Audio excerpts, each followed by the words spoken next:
en el corazón de las montañas Blue Ridge de Carolina del Norte, donde el aire otoñal trae consigo el aroma a pino húmedo y tierra fresca, la vida de Maddie Duarte, de 23 años, se medía en el movimiento rítmico y desgarrador de sus manos contra la piedra. Era finales de octubre y la niebla matutina se aferraba al valle como un denso sudario gris. Pero Maddie llevaba despierta mucho antes de que el sol se atreviera a asomar por el horizonte irregular. Sus manos no solo estaban frías, sino en carne viva. La piel de sus nudillos se había adelgazado y vuelto translúcida, supurando ocasionalmente pequeñas gotas de sangre que manchaban los bordes de las gruesas sábanas que fregaba. Ya no sentía el dolor como una sensación aguda. Era simplemente parte de ella, una compañera constante como el zumbido en sus oídos o el dolor permanente en la parte baja de la espalda. Se movía mecánicamente, su cuerpo ejecutando una coreografía de trabajo que su mente había abandonado hacía tiempo, dejando su espíritu vagando en un paisaje gris y monótono de resignación.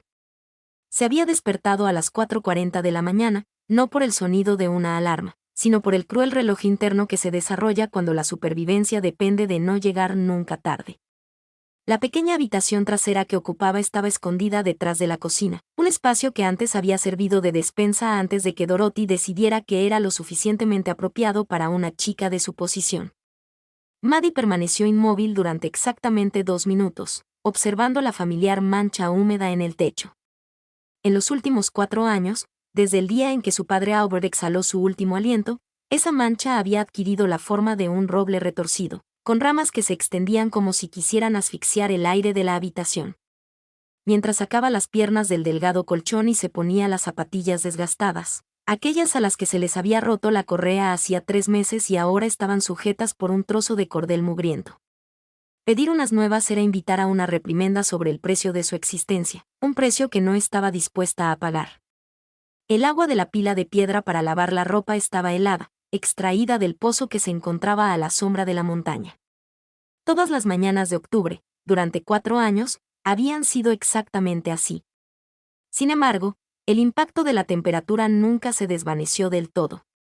Sumergió en el agua los pesados pantalones de trabajo de mezclilla de su hermanastro Wesley, la tela rígida por la arcilla roja del rancho.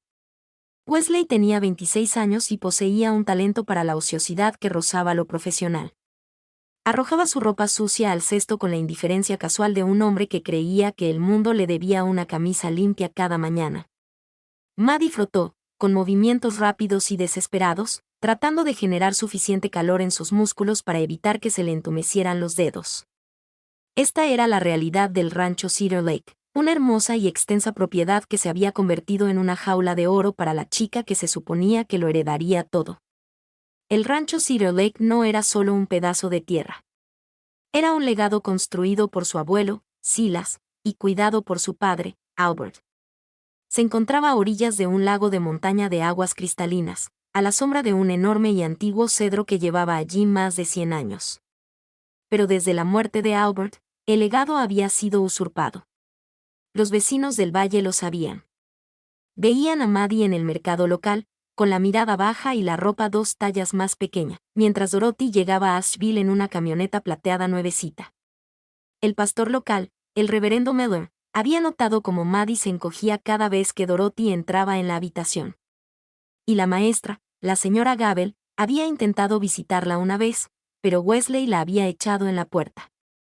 Todos sabían que el hedor de la injusticia era tan denso como el laurel de montaña, pero en estas colinas, la gente se ocupaba de sus propios asuntos hasta que la tragedia ya estaba escrita en piedra. Maddie, eres sorda además de lenta, la voz de Dorothy Duarte rompió el frágil silencio de la mañana. Dorothy estaba en el porche trasero, envuelta en una bata acolchada que costaba más que todo el guardarropa de Maddie. A sus 54 años, Dorothy era una mujer que luchaba contra el paso del tiempo con cremas caras y un carácter amargo. Su cabello estaba teñido de un negro intenso y artificial, y sus ojos siempre buscaban un defecto, una mota de polvo o un momento de aparente pereza para explotar. Había llegado al rancho hacía 12 años, viuda con 2 hijos y una maleta llena de ambición. Albert, solo y de luto por la pérdida de su primera esposa, Rose, había sido un blanco fácil para su amabilidad fingida. Para cuando se dio cuenta del acero bajo el terciopelo, ya era demasiado tarde. Y hacía 4 años, Un repentino ataque al corazón lo había dejado incapaz de proteger a su única hija. Ya casi terminó con la ropa de cama, Dorothy, respondió Maddie, con voz baja y desprovista de emoción. Había aprendido que cualquier chispa de ánimo era solo combustible para el fuego de Dorothy. Mantuvo la cabeza baja, con la mirada fija en el agua turbia del lavabo. Dorothy bajó al patio, donde sus zapatillas resonaron en las piedras. Extendió la mano y agarró una sábana húmeda del tendedero, inspeccionándola con la minuciosidad de una alcaidesa. Hay una mancha aquí, Maddie. Un tono amarillento. ¿Acaso esperas que nuestro invitado duerma sobre suciedad? Tenemos un visitante que viene de Carolina del Sur para hablar sobre los límites de la madera, un hombre de gran prestigio. No voy a permitir que avergüences a esta familia con tu descuido. La lavaré de nuevo, susurró Maddie, con un sabor amargo en la boca. Sabía que no había ninguna mancha, solo la necesidad de Dorothy de ejercer control. Dorothy se inclinó más cerca, el aroma de su costoso perfume chocando con el jabón de lejía. Deberías estar agradecida, muchacha. La mayoría de la gente te habría echado en cuanto terminara el funeral. Tienes un techo, tienes pan y tienes la protección del apellido Duarte. Y nunca olvides lo que me debes. Dorothy dio media vuelta y se retiró al calor de la casa, dejando a Maddie sola en el viento helado. La protección de la que hablaba Dorothy era una mentira. Era una condena de prisión cumplida a plena luz del día. Dentro de la casa, el resto de la familia comenzaba a despertarse. Wesley dormía hasta las 10, luego pasaba el día montando a caballo los mejores caballos del rancho hasta agotarlos o bebiendo bourbon en el granero. Paige, de 22 años y una copia exacta de la vanidad de su madre, pasaba las horas mirándose en el espejo del tocador o revisando su teléfono, quejándose de la falta de cobertura en las montañas. Trataban el rancho como un resort y a Maddie como el personal invisible. Limpiaba los baños, les quitaba el barro de las botas y cocinaba las copiosas comidas sureñas que consumían en silencio. Mientras Maddie miraba hacia el gran cedro junto al lago, recordó la voz de su padre. Todo lo mío es tuyo, Maddie, le había dicho. Esas palabras eran su único ancla, pero cada día que pasaba se sentían más ligeras que la niebla. El visitante llegó a las 2 de la tarde. Conducía un SUV plateado, polvoriento pero potente, que recorría la sinuosa carretera de montaña con tranquila seguridad. Se llamaba Ores Ferris, un hombre de 52 años propietario de un exitoso rancho ganadero a 300 kilómetros al sur. Había venido a resolver una antigua disputa sobre una parcela forestal de 100 acres que lindaba con la propiedad de Duarte. Otis era un hombre que medía sus palabras con cuidado, y a su gente aún más. Había perdido a su esposa, Faith, 18 meses antes, y el dolor había agudizado su intuición, haciéndolo hipersensible a los dolores ocultos de los demás. Al entrar en el porche del rancho Cedar Lake, no vio la encantadora finca de montaña que Dorothy había descrito en sus cartas. Vio una casa demasiado silenciosa y a una chica a lo lejos que parecía querer desaparecer entre la tierra. Dorothy lo recibió en el salón con un tono agudo y hospitalario. Señor Ferris, qué placer. Teníamos muchas ganas de su visita. Las montañas están simplemente divinas en esta época del año, ¿verdad? Ella le sirvió té en una bandeja de plata que Maddie había pulido hasta que le dolieron los dedos. Otis estaba sentado en un sillón de cuero, sus ojos recorriendo la habitación. Se fijó en las alfombras caras y la fina porcelana, pero también en la chica que trajo la bandeja. Se movía con una extraña eficiencia fantasmal, sus ojos nunca se elevaban por encima de la cintura de él. Sus manos, rojas y agrietadas, sujetaban los bordes de la bandeja con un temblor que no podía ocultar del todo. Gracias, dijo Otis mientras dejaba el té. Maddie se detuvo. No levantó la vista, pero sus hombros se tensaron ligeramente.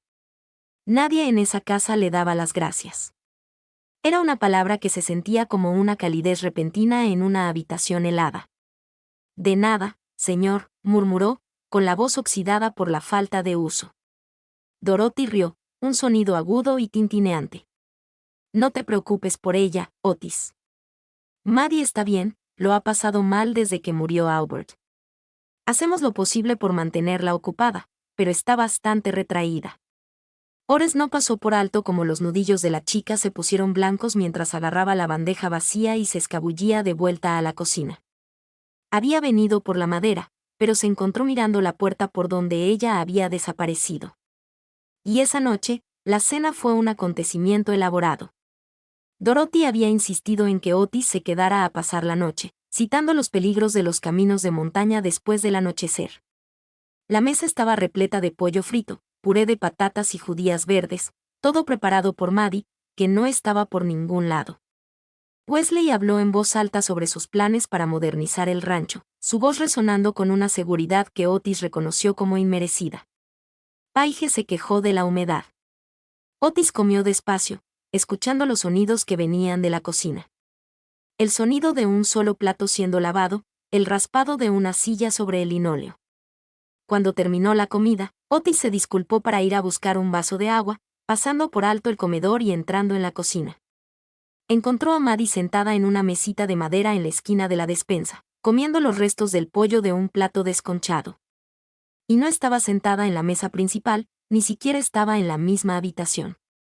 Levantó la vista, con los ojos muy abiertos, con la mirada sorprendida de un ciervo deslumbrado por las luces. «Lo siento, señor», dijo, poniéndose de pie de inmediato. No quería estorbar. Otis levantó una mano, su expresión se suavizó. «No estorbas, Maddie. Solo quería un vaso de agua. Y por favor, llámame Otis. Señor me hace sentir mayor de lo que ya soy». Se apoyó en la encimera, observándola. «Preparaste una comida excelente, una de las mejores que he probado en años». Maddie bajó la mirada hacia sus manos. «Gracias. Es lo que hago». Otis se detuvo un momento, el silencio entre ellos se hizo pesado, cargado de cosas sin decir. «¿Cuánto tiempo hace que no te sientas en esa mesa?», preguntó, señalando hacia el comedor. Maddie tardó en responder. Y el eco de la risa de Wesley resonó a través de la pared. «4 años», susurró, «desde el funeral». Otis sintió una oleada de ira fría, pero mantuvo la voz firme. «Esta era la casa de tu padre, ¿no?». «Recuerdo a Albert. Nos conocimos en una subasta de ganado en Asheville hace 10 años». Hablaba de su hija como si fuera la luna y las estrellas. Una lágrima solitaria resbaló por el polvo de la mejilla de Maddie. Se la secó rápidamente con el dorso de la mano. Amaba este lugar. Solía decir que el cedro era el alma del rancho. Otis asintió. «¿Y tú, Maddie? ¿Qué crees que es el alma de este lugar?». Ella miró por la ventana de la cocina hacia la oscura silueta de la montaña. «Creo que el alma se fue con él», ella dijo. Otis no insistió más esa noche. Fue a su habitación, pero no durmió. Y pensó en las leyes de la tierra y las leyes del corazón. Pensó en el testamento que Albert seguramente había escrito, y en la mujer en la sala que parecía demasiado cómoda en una casa que legalmente no era suya. A la mañana siguiente, Otis le pidió a Maddie que le mostrara el límite del bosque. Dorothy protestó, sugiriendo que fuera Wesley en su lugar, pero Otis se mantuvo firme. «Necesito a alguien que conozca la historia real de los puntos de referencia, Dorothy. Sin ofender a tu hijo, pero he oído que Maddie conoce cada piedra de este rancho». A regañadientes, Dorothy accedió, observándolos desde el porche con los ojos entrecerrados. Mientras caminaban hacia el lago, el aire era fresco y las hojas caídas crujían bajo sus botas. Otis observó a Maddie. Caminaba con un andar diferente cuando estaba lejos de la casa, más erguida, con pasos más seguros. Señaló los antiguos mojones topográficos y los manantiales ocultos con una precisión que solo se adquiere tras toda una vida de observación. Al llegar al gran cedro junto al lago, Otis se sentó en una roca y contempló el agua. «Maddie, ayer pasé un rato en el juzgado de Asheville antes de venir aquí. Tengo un amigo allí, un viejo empleado que lo recuerda todo». Hizo una pausa, dejando que las palabras quedaran suspendidas en el aire. Maddie se detuvo, dándole la espalda. «Me habló de un testamento presentado por Albert Duarte 5 meses antes de morir. Era un documento sencillo, pero poderoso. Dejaba todo, la casa, el ganado, la madera, a su hija, Maristela. Maddie se giró lentamente, con el rostro pálido. Dorothy dijo que no había testamento. Dijo que murió intestado y que la ley le daba derecho a administrarlo todo hasta que yo estuviera listo. Mintió, dijo Otis simplemente. El testamento está ahí, registrado en los libros públicos. Ha estado ahí durante 4 años mientras tú fregabas sus pisos. Maddie se dejó caer al suelo, sus rodillas golpeando el suave musgo bajo el cedro. El peso del engaño pareció aplastarle el aliento. ¿Por qué? ¿Por qué haría eso? Otis se levantó y se acercó a ella. Porque quería la vida que no se había ganado, y porque sabía que eras joven y estabas sola. El poder es algo voraz, Maddie. Se alimenta del silencio de los buenos. Extendió una mano, pero no la tocó, respetando el espacio de su dolor. No tienes que quedarte aquí. Maddie lo miró, sus ojos buscando su rostro. ¿A dónde? No tengo nada. Ni dinero, ni amigos. Incluso mi camioneta fue vendida hace 2 años para pagar los negocios de Wesley. Otis miró hacia el horizonte. Tengo un rancho en Carolina del Sur. Es una casa grande, y desde que Faith falleció, está demasiado silenciosa. Busco a alguien que se encargue de los jardines y la casa, no como sirviente, sino como administrador. Un trabajo de verdad con un sueldo de verdad. Te daría los recursos para contratar a un abogado y luchar por lo que te pertenece. No puedes luchar contra un lobo viviendo en su guarida. El silencio que siguió fue largo. El viento agitaba las ramas del cedro, y un halcón sobrevolaba el lago en círculos. Maddie pensó en el agua fría del abrevadero, en la sangre de sus nudillos y en cómo la voz de Dorothy sonaba como un látigo. Pensó en el mapa del techo y en las zapatillas atadas con cordel. ¿Harías eso por una desconocida?, preguntó. No eres una desconocida, Maddie, dijo Otis. Eres la hija de Albert, y eres un ser humano al que tratan como a un fantasma. No puedo irme de aquí sabiendo eso. Maddie se puso de pie, apretando la mandíbula de una manera que le recordó a Otis al Albert que había conocido. ¿Cuándo nos vamos? Se fueron esa misma tarde. Maddie tenía muy poco que empacar, unos cuantos vestidos desgastados, el viejo medallón de su madre y un puñado de fotos que había escondido debajo del colchón. Cuando salió hacia la camioneta, Dorothy la esperaba en el porche, con el rostro contraído por una máscara de indignación autoritaria. ¿Qué significa esto? Maddie, vuelve adentro. Tienes trabajo que hacer. Wesley y Paige estaban detrás de ella, con expresión confusa y molesta. Otis dio un paso al frente, dominando el lugar. Se va, Dorothy. Viene a trabajar conmigo a Carolina del Sur. Y si yo fuera tú, me preocuparía menos por sus tareas y más por hablar con un abogado. He visto el testamento. El color desapareció del rostro de Dorothy, dejándola con un aspecto viejo y cetrino. No tienes derecho. Te estás entrometiendo en asuntos familiares. Otis no se inmutó. La injusticia nos concierne a todos, Dorothy.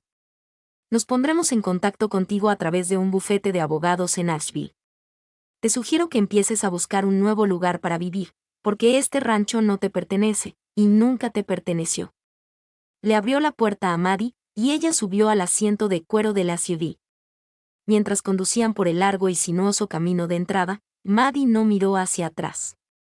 Observaba las montañas en el espejo retrovisor, viéndolas hacerse cada vez más pequeñas hasta convertirse en una línea azul en el horizonte.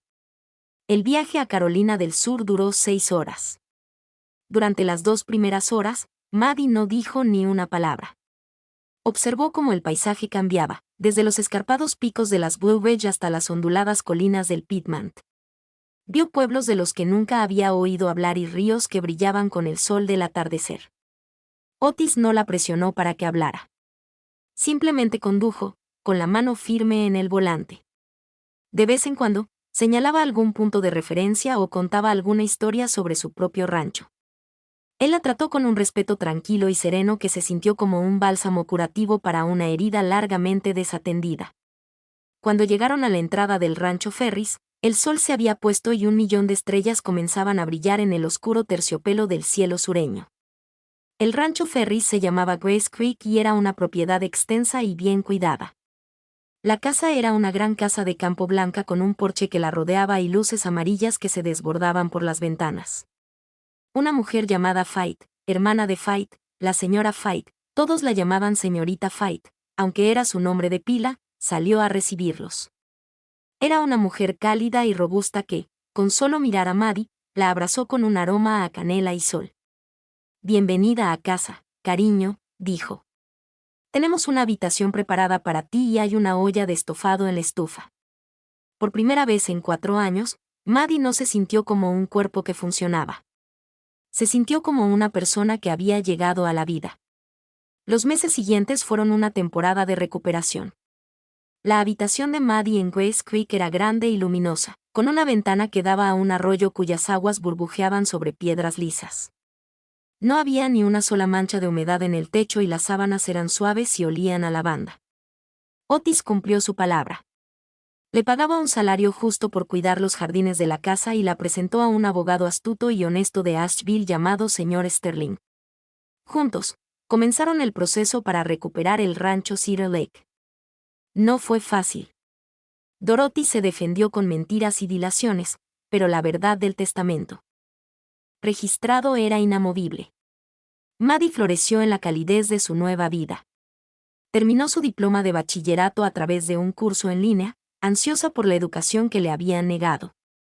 Aprendió a conducir un tractor y a llevar la contabilidad del rancho. Pasaba las tardes en el jardín cultivando verduras que donaba al banco de alimentos local. Descubrió que tenía talento para la horticultura, un don que había heredado de su madre, Rose. Otis la observaba desde el porche, con un discreto orgullo en la mirada. Y vio a la niña que había llegado con zapatillas desgastadas transformarse en una mujer que caminaba con la cabeza bien alta, con la voz clara y fuerte. Una tarde, mientras estaban sentados en el porche observando las luciérnagas danzar sobre el arroyo, recibieron una llamada del señor Sterling. La batalla legal había terminado. El tribunal había ordenado a Dorothy y a sus hijos que desalojaran el rancho Cedar Lake en 30 días. El rancho estaba legal y completamente a nombre de Maddie. Maddie se sentó en silencio, con el teléfono aún pegado a la oreja. Pensó en la pila de piedra y el agua helada. Pensó en la voz de su padre. «Todo es tuyo, Maddie». Sintió una profunda paz, pero también una extraña tristeza por los años que le habían robado. Otis extendió la mano y la puso sobre la suya. «Lo lograste, Maddie. Vas a casa». «Así es», dijo ella, mirándolo. «Pero Grace Creek también se siente como mi hogar». Otis sonrió. «Las montañas siempre correrán por tus venas, Maddie, pero siempre tendrás un lugar aquí. Uno puede tener más de un hogar, ¿sabes?». Se sentaron juntas en el silencio de la noche de Carolina del Sur, dos almas que habían encontrado la manera de superar la pérdida y unirse a la vida. Maddie sabía que el camino por delante aún presentaría desafíos, pero ya no temía el viaje. Había encontrado su voz y su fuerza, y sabía que el gran cedro le esperaba, con sus raíces profundas y sus ramas extensas. El regreso al rancho Cedar Lake fue un asunto silencioso. Dorothy y sus hijos se habían ido, dejando atrás una casa que se sentía vacía y abandonada. Maddie recorrió las habitaciones, sus pasos resonando en los pisos de madera. Vio el polvo y la mugre, pero también vio el potencial. Contrató a un equipo de gente local para que la ayudaran a restaurar el rancho, pagándoles salarios justos y tratándolos con la dignidad que a ella le habían negado. Replantó los jardines, llenándolos con las rosas y hierbas que su madre tanto amaba. Repobló los pastos con ganado sano y reparó las cercas que Wesley había dejado pudrirse. También contactó a su tía Cecilia, hermana de Albert, quien se había mudado a Charlotte años atrás para escapar de la toxicidad de Dorothy. Cecilia lloró por teléfono, disculpándose por su ausencia. «Debí haber luchado más por ti, Maddie. Sabía que era una víbora, pero no sabía hasta qué punto era así». Maddie la perdonó, comprendiendo que la culpa es una carga pesada que solo crece con el silencio. Cecilia vino a quedarse durante el verano, ayudando así a Maddie a lidiar con las complejidades de administrar una gran propiedad. Juntas, convirtieron el rancho en un lugar de hospitalidad y sanación, un santuario para aquellos que habían sido ignorados por el mundo. Con el paso de los años, la historia de Maddie Duarte se convirtió en una leyenda en las montañas Blue Ridge. La gente hablaba de la chica que había fregado los pisos y se había convertido en la dueña del lago. Pero para Maddie, la verdadera victoria no fue la tierra ni el dinero. Eran esos momentos de paz que encontraba bajo el gran cedro. A menudo pensaba en la lección que la vida le había enseñado, una lección que compartía con cada joven que venía a trabajar a su rancho. Les decía que el trabajo es noble, pero solo cuando se basa en el respeto. Les decía que el silencio no es lo mismo que la paz y que la mayor tragedia no es perder lo que se tiene, sino perder la propia identidad. La lección de la historia de Maddie es profunda, especialmente cuando navegamos por los últimos capítulos de nuestras propias vidas. Nos enseña que la dignidad humana es una llama que puede ser sofocada por la crueldad y el abandono, pero que nunca puede extinguirse por completo mientras quede una chispa de verdad. A menudo nos encontramos atrapados en la miseria, cargando con el peso de las expectativas ajenas y limpiando la mugre de un mundo que no nos ve. Nos dicen que tenemos suerte de tener lo que tenemos, que debemos estar agradecidos por las migajas de bondad que se nos arrojan. Pero la verdadera gratitud no puede existir sin justicia. Solo cuando nos mantenemos firmes en nuestro propio valor podemos apreciar verdaderamente la belleza del mundo que nos rodea. Así, para quienes han llegado al final de sus vidas, el viaje de Maddie nos recuerda que nunca es tarde para recuperar nuestra herencia. Ya sea un pedazo de tierra, un sueño olvidado o simplemente el derecho a ser tratados con respeto, el momento de luchar por ella es siempre ahora. Pasamos gran parte de nuestra juventud tratando de complacer a los demás, tratando de encajar en los roles que la sociedad y la familia nos han asignado. Permitimos que personas como Dorothy dicten nuestro valor y que personas como Wesley desperdicien nuestro potencial. Pero llega un momento en que debemos mirar la mancha de humedad en el techo y decidir que merecemos una mejor vista. También hay una lección en el personaje de Ores Ferres. Nos recuerda que el mayor acto de humanidad es ver a la persona que se ha vuelto invisible, ofrecerle una mano no por lástima, sino por el reconocimiento compartido de nuestra dignidad común. En un mundo que a menudo valora la juventud y el ruido, hay un poder silencioso y radical en la sabiduría de la generación mayor, la capacidad de ver más allá de la superficie y percibir la lucha subyacente. Otis no salvó a Maddie. Le dio las herramientas para salvarse a sí misma. Le proporcionó el espejo en el que finalmente pudo ver la luna y las estrellas que su padre siempre le había prometido. Al contemplar nuestros propios y majestuosos cedros, recordemos que la vida no es una serie de tareas por completar, sino un jardín que cuidar. Habrá épocas de frío y de sufrimiento, pero también épocas de floración y cosecha. Las raíces que plantamos hoy, raíces de valentía, honestidad y compasión, determinarán la sombra que brindaremos a quienes vengan después de nosotros. Seamos, pues, quienes demos las gracias a lo invisible. Seamos quienes verifiquemos la verdad en los registros públicos. Y sobre todo, seamos nosotros quienes caminemos hacia el horizonte con la cabeza bien alta, sabiendo que nuestra alma, como el antiguo cedro, está hecha para perdurar, para crecer y, finalmente, para florecer con belleza.